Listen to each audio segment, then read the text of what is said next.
$21 million going to my friend, Prime Minister Modi in India for voter turnout.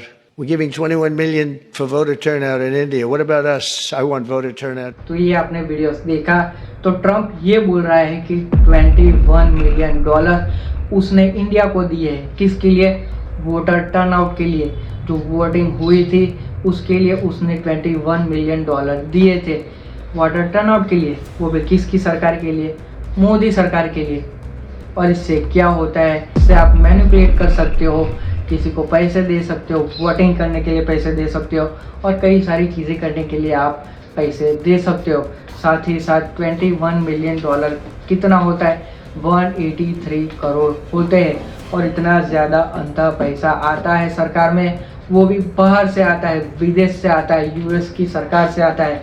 तो इससे हम पे क्या फ़र्क पड़ता है? इससे हम पर ही फ़र्क पड़ता है, क्योंकि इससे क्या होता है कि जो पॉलिसीज़ गवर्नमेंट में बनती है वो किसके हिसाब से बनेगी?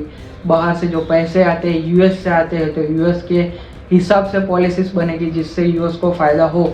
अगर पैसा रसिया से आता है तो रसिया के हिसाब से पॉलिसीज़ बनेगी। अगर चाइना से पैसा आता है तो चाइना के हिसाब से पॉलिसीज़ बनाई जाएगी। तो इसी तरह से अगर बाहर से पैसा आता है इंडियन वोटिंग के इलेक्शन में तो ये बहुत ही बड़ा गंभीर मामला हो सकता है। क्योंकि इससे हमारा ही नुकसान होता है। तो इन सारी चीज़ों को रोकना पड़ता है। हमारी इंडियन न्यूज़ चैनल क्या करती है, इंडियन न्यूज़ होती है वो क्या करती है? वो ये बोल रही है कि $21 मिलियन इंडिया के लिए नहीं, बांग्लादेश के लिए आए थे।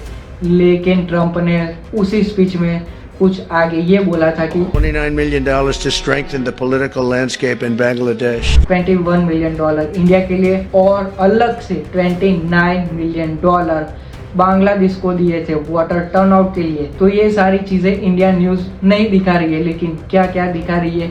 उनको तो सिर्फ फेक न्यूज़ बतानी है, आईटी बाबा को दिखाना है, सब मस्ती मजाक और मसाले वाली चीज़ें दिखानी है, हिंदू मुस्लिम करवाना है, जिससे जो रियल न्यूज़ है उस पर किसी की नज़र ना जाए। और ऐसे अनपढ़ जाहिल गवारों को वोट देने से अच्छा है किसी पढ़े लिखे को वोट दे।